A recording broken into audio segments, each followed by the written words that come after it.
தமிழ்நாட்டில் நிறைய கோயில்கள் இருக்குது. ஆனால் ஒவ்வொரு கோயில்லையும் சில சில வித்தியாசங்கள் நம்மளால் பார்க்க முடியும். கடவுள் இருக்கிற அதாவது அந்த கருவறைக்கும் நமக்குமான தூரம் அதிகமாக இருக்கும் சில இடங்களில். சில இடங்களில் ரொம்ப கம்மியாக இருக்கும். ரொம்ப கிட்டத்தில் சாமி பார்க்குற மாதிரி இருக்கும். சில இடங்களில் ஸ்பெஷல் தரிசனத்தில் தான் கொஞ்சம் அருகாமையில் தெரிவார். சில இடத்துல எல்லாருக்குமே அருகாமையில் தெரிவார். அது புரியாது, ஏன் இப்படி அப்படின்னு தெரியலை. எந்த நேரமும் கூட்டமாகவே இருக்கிற கோயில்களில் இன்னும் விதிமுறைகள் கடுமையாக இருக்கும். அங்கே சும்மா கூட நம்ம ஒரு ஃபோட்டோ எடுக்க முடியாது. கருவறை தெய்வத்தை ஃபோட்டோ எடுக்கக்கூடாதுன்னு சொல்லுவாங்க. சாதாரணமாக கூட அந்த கோயிலோட சுற்றுப்பிரகாரத்தை கூட எடுக்க விட மாட்டாங்க. இப்போ கூட கும்பகோணம் போனப்போ போகிற வரவங்களாம் சவுண்டை கொடுக்குறாங்க, வீடியோ எடுக்காத, ஃபோட்டோ எடுக்காத அப்படின்ட்டு. ஆனாலும் எடுக்கிறவங்க எடுக்க தானுங்களே செய்கிறாங்க.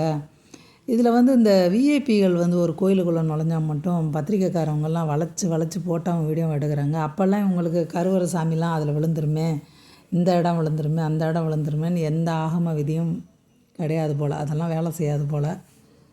பல மாதங்களுக்கு முன்னாடி இளையராஜா அவர்கள் ஸ்ரீவில்லிபுத்தூர் ஆண்டாள் கோயிலுக்கு ஜீயர் கூட போயிருந்தார். மாலை மரியாதை எல்லாம் பண்ணாங்க. ஆனால் அவர் ஜீயர் போகிற இடத்துக்கு பின்னாடி போக முடியல. அவரை கருவறைக்குள்ளே நுழைய விடலை, வெளியே அனுப்பிட்டாங்க அப்படின்னு சொன்னாங்க. அப்புறம் அர்த்த மண்டபத்தில் இருந்தால் வெளியே அனுப்புனாங்க. ஜீயர் கூட கருவறைக்குள்ளெல்லாம் போக முடியாது, அர்த்த மண்டபம் வரைக்கும் தான் அவர் நிற்க முடியும். இன்னும் மற்ற ஆட்களை அர்த்த மண்டபத்தில் நிற்க வைக்கலை, அதை தாண்டி வெளியே நிற்க வச்சாங்க அப்படின்ற மாதிரி கொண்டு போகிறாங்க. அப்படி இருக்கும் பட்சத்தில் அது ஒரு சர்ச்சையாக இருந்தப்போ நானும் அந்த வீடியோ எடுத்து கொஞ்சம் கோவமாக பேசி வச்சுருந்தேன். ஏன் இளையராஜாவுக்கு தெரியாதா, ஏன் அப்படி பண்ணுறாரு அப்படின்ற மாதிரி.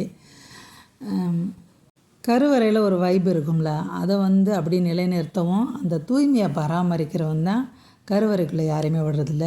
பிராமணராகவே இருந்தாலும் கருவறைக்குள்ளே போக முடியாது. இந்த அர்ச்சகர் போகணுன்னு யாரையாவது நியமிச்சிருப்பாங்களா, அவங்க மட்டும்தான் போக முடியும். மற்றவங்க அர்த்த மண்டபத்தில் நிற்பாங்க.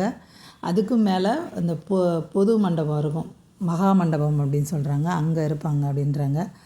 மற்ற மதத்தினர் நம்ம இந்து கோயிலுக்குள்ளே வரலாம், ஆனால் கொடிமரம் வரைக்கும் மட்டும்தான் வர முடியும், அதை தாண்டி அவங்க போகக்கூடாது அப்படின்னு அந்த ஆகம விதிகள் இருக்குது அப்படின்னு சொல்லிட்டு சொல்கிறாங்க.